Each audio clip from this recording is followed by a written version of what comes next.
शांति, सुप्रभात। आप सभी का मेरे चैनल में स्वागत है। आज मैं आपको विशेष एक श्रृंखला में ले चलने वाली हूँ, क्योंकि आज जो है ऐसा समय चल रहा है कि हर व्यक्ति अपने धर्मशास्त्र के बारे में जानकारी रखते हैं और बात करते हैं, और इस विषय पर हमें भी अपने धर्मशास्त्र की जानकारी होनी चाहिए।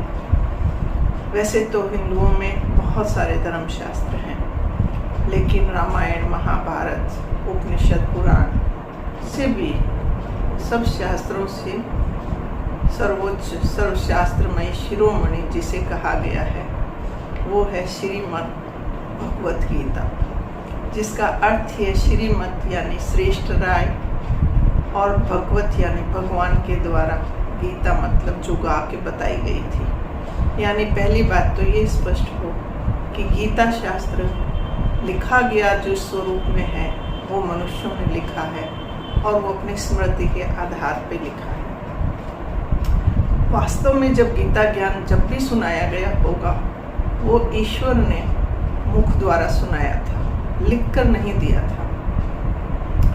अब जो भी हमारे सामने उपलब्ध है उसके अनुसार मैं आपको गीता ज्ञान को इतना सरल रीति, इतना सहज करके अपनी श्रृंखला में बताऊंगी कि आप, आपके परिवार के सदस्य और अपने हमारे बच्चे वो सब भी गीता के बारे में अच्छे से जान सकें। मुझे गीता का बहुत शौक है और गीता बहुत अच्छी मुझे पुस्तक लगती है, क्योंकि इसमें हमारे सनातन धर्म के बारे में स्पष्ट रूप से जो ज्ञान दिया गया है वो मैं आपके सामने अपने जीवन अनुभवों से भी और यथार्थ जो मैंने समझा है उसे इतना सहज सरल स्पष्ट करके रखूंगी कि आप भी सुनकर जरूर चाहेंगे कि इसे आगे शेयर करें और हर एक सनातन धर्म को मानने वाला गीता ज्ञान को सरल रीति स्पष्ट समझ ले, ताकि कल कोई भी व्यक्ति हमारे सामने गीता में क्या लिखा है, गीता के बारे में क्या जानते हैं, बात करें तो हम भी सर उठाकर उसका जवाब दे सकें। तो सबसे पहले चलती हूँ आपको मैं पहले अध्याय में। गीता के पहले अध्याय की शुरुआत तब होती है जब महाभारत का युद्ध शुरू होता है। महाभारत के युद्ध की तैयारी हो चुकी है। कौरवों और पांडवों की सेना कुरुक्षेत्र के युद्ध मैदान में खड़ी है और अर्जुन जो है वो शंखनाद कर चुके। पांचों पांडव और कौरवों की तरफ से भी भीष्म, पितामह, द्रोणाचार्य सब लोग शंखनाद यानी युद्ध के प्रारंभ की घोषणा कर देते हैं। और तब अचानक अर्जुन को लगता है कि वो ध्यान से देखता है कि युद्ध में सामने कौन खड़े हैं और मेरी तरफ कौन खड़े हैं। तो उसको एक संकल्पों की श्रृंखला यानी थॉट्स शुरू हो जाते हैं आने, और उसे लगता है कि मैं एक बार इसको ना विचार कर लूँ कि ये सही करने जा रहा हूँ या नहीं। और अर्जुन जो है कृष्ण का अच्छा मित्र है और उस समय जो भी परिस्थितियाँ थी उनमें निराकार परमपिता सर्वोच्च सत्ता द्वारा श्री कृष्ण के रथ द्वारा जो अर्जुन को स्पष्ट ज्ञान दिया गया, उस ज्ञान की बहुत सुंदर विवेचना जो है गीता में की गई है।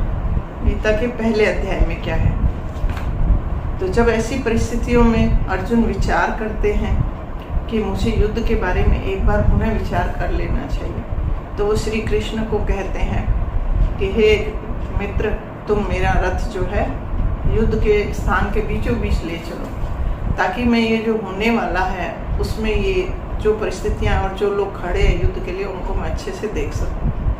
तो श्री कृष्ण ले जाते हैं बीच में रथ को, और जब श्री अर्जुन जो है वो देखते हैं दोनों तरफ हमारी सेना है, उसके रिश्तेदार हैं, साथी है, संगी हैं, दोस्त हैं, और पूरी सेना में पूरे परिवार के परिवार सब जितनी पॉपुलेशन है कह सकते हैं दो धड़ों में बट जाती है। और दोनों एक पांडवों की तरफ हो गई आधी पॉपुलेशन, आधी कौरवों की तरफ हो गई, और अब युद्ध होने वाला है।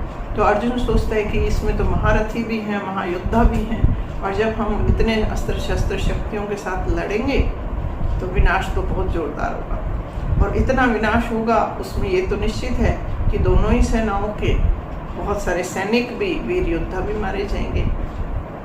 और मेरे परिवार के इधर के सदस्य भी मरेंगे और उधर जो चचेरे भाई बहन हैं, बंधु हैं, उधर भी परिवार के सदस्य हैं, भीष्म पितामह हैं और दुर्योधन के साथ इतने 100 कौरव भाई हैं और उनके परिवार हैं, कुछ रिश्तेदार उधर भी हैं, तो वे सब जो हैं युद्ध में मारे जाएंगे और युद्ध इतना भयंकर होगा कि दोनों ही सेनाएं बहुत विनाश को प्राप्त करेंगी। और ऐसे में अगर उसकी जीत हो भी जाती है तो उस जीत से निकलने के बाद वो क्या राजभाग को सुख ले पाएगा, क्योंकि उसे वो सारे शोक संतप्त कर देंगे जिनका नुकसान उसने देखा है या जिन्हें उसने खोया है।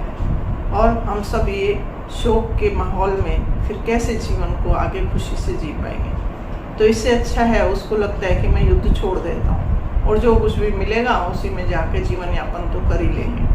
तो श्री कृष्ण को कहता है मैं तो युद्ध नहीं कर रहा। तो जब इतनी सारी बातें और ये विचार वो श्री कृष्ण के सामने रखते हैं कि इसमें बहुत सारे लोग मारे जाएंगे, उनकी औरतें विधवा हो जाएगी, उनके बच्चे अनाथ हो जाएंगे, तो उन सब का मुझे पाप लगेगा। तो श्री कृष्ण कहते भाई बड़ी क्या बात है, बहुत समझदारी की बातें दिखा रहा है, ऐसे लग रहा है ज्ञानी पंडित है तू तो, क्योंकि इतनी सारी बातें तुझे अब समझ आ रही है जब हम युद्ध के मैदान में खड़े हो गए। इतने समय से जब हम तैयारी कर रहे थे और 12 साल तुम जब वन में जाकर आया था, पांडवों को सब वनवास भेज दिया था ना, और उसके बाद तुम आए, फिर तुम्हें थोड़ा सा हस्तिनापुर दिया, फिर भी जुए पे बुलाया, फिर द्रौपदी के साथ जो अत्याचार अनाचार किया, और फिर उसके बाद भी तुम्हारा राजपाट ले लिया, जुए में तुम हार गए। और अब तुम उस टाइम तो तुम कह रहे थे कि हमें लड़ाई करके और युद्ध से इसे प्राप्त करना ही हमारे साथ अन्याय हुआ है।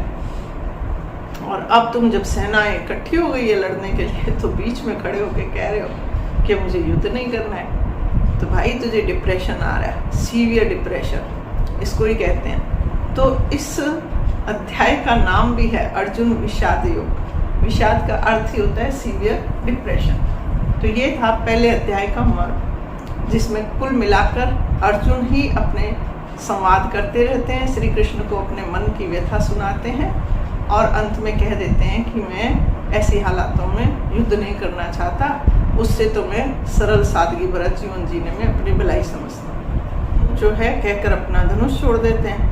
और इस प्रकार जो है पहला अध्याय खत्म हो जाता है। उम्मीद है आपको शुरुआत मेरी श्रृंखला की अच्छी लगी होगी, पसंद आई होगी, और आप इसे अधिक से अधिक अपने परिवारजनों को शेयर करके और हम सब अपने गीता ज्ञान को अपने मध्य और अपने आसपास में फैलाएंगे। उसकी सरल रूप में हम सभी गीता का मर्म समझेंगे।